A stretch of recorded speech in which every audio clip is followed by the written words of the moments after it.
अभी आपने जो देखा वो दुनिया की सबसे हैरतअंगेज, सबसे खतरनाक छलांग है।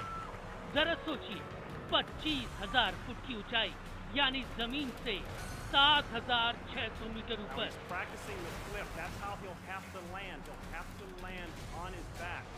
तेज हवाओं के बीच पैराशूट के बिना छलांग, इस जांबाज का सहारा थी सिर्फ उसकी हिम्मत।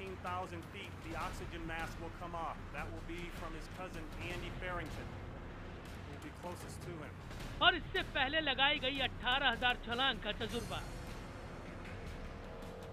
लेकिन इस बार मामला बिल्कुल अलग था। इस बार कोई पैराशूट नहीं था, कोई विंग सूट नहीं था, कोई जेट पैक नहीं। इस जांबाज को सीधे प्लेन से कूदना था और नीचे जमीन का रुख कर लेना था। जरा सी गलती का मतलब सीधे मौत थी। बड़ी बात यह थी कि मौत के इस खेल में रीटेक की कोई गुंजाइश नहीं थी। सब कुछ लाइव हो रहा था, पता नहीं था कि जिंदगी मिलेगी या मौत। 25,000 फुट बिना पैराशूट, क्या आप पूछ सकते हैं सबसे खतरनाक छलांग? तो 25,000 फीट से कूदना था और उसके बाद गिरना था एक जाल के अंदर। इसीलिए यह छलांग दुनिया की सबसे खतरनाक छलांग थी। इसे लगाने वाले जाबाज हैं ल्यूक एकिंस। ल्यूक ने यह छलांग बिना पैराशूट के लगाई, लेकिन इससे भी ज्यादा चुनौतीपूर्ण था एक छोटे से जाल के ऊपर गिरना। अब आप वो जाल देखेंगे जिस पर ल्यूक एकिंस को गिरना था। इस जाल को 4 ऊंची क्रेन के जरिए ताना गया। यह जाल 100 फुट बाय 100 फुट का था, यानी 30 मीटर लंबा, 30 मीटर चौड़ा। ऐसे समझिए कि फुटबॉल फील्ड की 1/3 लंबाई चौड़ाई इस जाल की थी। यह जाल जमीन से 200 फुट ऊपर था। बड़े जाल के नीचे एक और सेफ्टी नेट था, ताकि 120 मील प्रति घंटा की रफ्तार से गिरते हुए ल्यूक को दूसरा जाल झूले की तरह संभाल ले। लेकिन सबसे बड़ी चुनौती तो यह थी कि ल्यूक जब 7,600 मीटर से कूद रहे हैं तो वो जाल में ही गिरे, कहीं इधर उधर नहीं। यह आसान नहीं है, क्योंकि जिस ऊंचाई से ल्यूक कूदे थे वहां पृथ्वी पूरी तरह गोल दिखती है। 10 मील प्रति घंटा की रफ्तार से तेज हवाएं चल रही थी। ल्यूक को रफ्तार, नीचे गिरने की दशा को इस तरह निर्धारित करना था कि वो सीधे जाल पर गिरे, और उनके पास ये सब करने के लिए सिर्फ 2 मिनट थे। एक गलती मतलब मौत। ल्यूक कैसे जाल तक पहुंचे, यह जानना बहुत दिलचस्प है। आइए देखते हैं इस हैरत अंगेज छलांग की पूरी कहानी।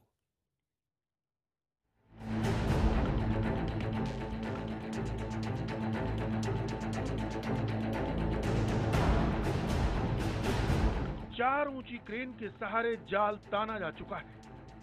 ये अमेरिका के कैलिफोर्निया की सीधी घाटी है। दूर तक नजर आता पठार और बीच में खुली जमीन पर तना वो जाल जिस पर हरे सूट में सजे धजे ल्यूक एकिंस को 25,000 फुट की ऊंचाई से इस जाल पर बिना पैराशूट के छलांग लगाई। ल्यूक इस हैरत अंगेज छलांग के लिए कई साल से तैयारी कर रहे हैं। Been training this for 2 years. My whole life's been dedicated to skydiving and pushing the boundaries. मौत की छलांग से कुछ दिन पहले ल्यूक ने एक तरह से इसके लिए ड्राई रन शुरू कर दिया था। कैलिफोर्निया की सिमी घाटी में पिछले कुछ दिनों से हवाएं बिल्कुल नहीं चल रही थी, लेकिन जिस दिन ल्यूक को छलांग लगानी थी, यानी 30 जुलाई के दिन, हालात तब पेचीदा हो गए जब छलांग से कुछ ही वक्त पहले तेज हवाएं चलने लगी। So that net is going to catch me like if you were going to catch a raw egg. If we're going to throw it back and forth, it's going to absorb the impact. What we have going on today that makes it even a little more difficult is the wind is picked up. All week we've had no wind. Right. So now we're blowing around 10 miles an hour. So I have to counter and fight that wind all the way in. तेज हवाओं को देखते हुए दुनिया की सबसे ऊंची छलांग के आयोजकों ने ल्यूक को जहाज पर चढ़ने से पहले पैराशूट पहनने का निर्देश दे दिया, लेकिन ल्यूक ने मन बना लिया था। उन्होंने साफ कर दिया कि वो पैराशूट नहीं पहनेंगे। दरअसल ल्यूक को अपने ऊपर पूरा भरोसा था। आयरन मैन 3 फिल्म के हैरत अंगेज स्टंट ल्यूक एकिंस ने ही अंजाम दिए थे। वो गॉडजिला फिल्म में भी अपने फन का कमाल दिखा चुके थे। कुल मिलाकर ल्यूक इससे पहले 18,000 से ज्यादा बार ऊंची से ऊंची जगहों से लेकर प्लेन तक से छलांग लगा चुके हैं। 42 साल के ल्यूक ने अपनी पहली छलांग तब लगाई थी जब वो महज 12 साल के ही थे।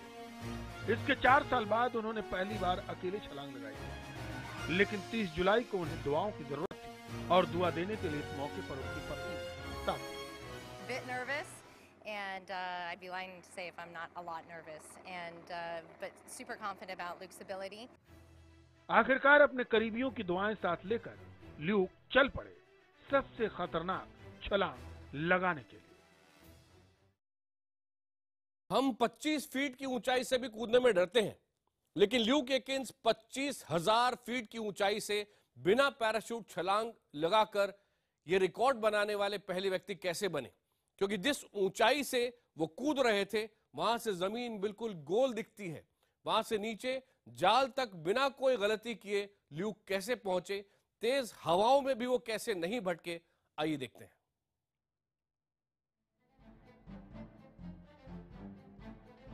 ल्यूक अकिंस की छलांग से ठीक पहले की ये तस्वीरें बताने के लिए काफी हैं कि माहौल कितना तनावपूर्ण था।